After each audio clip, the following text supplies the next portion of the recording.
art, first and foremost, is about expression and creation more than anything else. So before we talk about any lesson planning, one way to differentiate instruction in the art classroom is through your grading process, because a huge majority of the information you're getting from your students is through their work that they're turning in.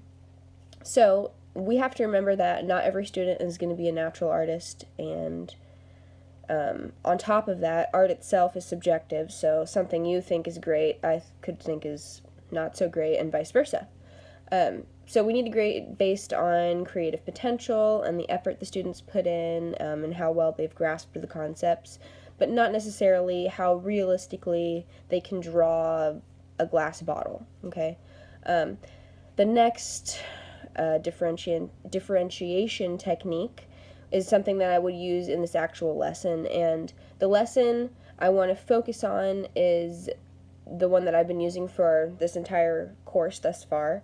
The lesson plan is making a collage in the style of Romare Bearden, and students are to make a political statement through their piece while using Bearden as a style guide or as an example.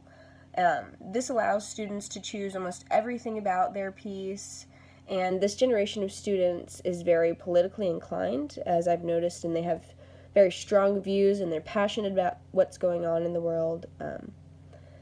This is a differentiation technique because it reaches students of all cultures. It's something that's a big deal for me at the school that I teach, because I don't share the same culture as the vast majority of my students, and I realize that we all have different interests, priorities, and passions, and allowing students the choice on what they want to base their project on gets everybody a little more engaged because they care about it just that much more.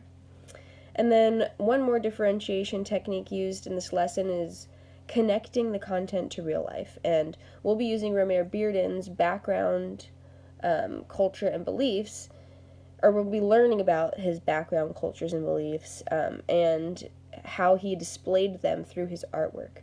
And then we're going to discuss in small groups how we would choose to express our own cultures, background, beliefs through our work. And then finally, the final project is to actually create your own collage in the style of Romare Bearden that does, in fact, reflect those things and makes a statement that you believe in. So that's that. Those are a couple differentiation techniques I would use in the art classroom.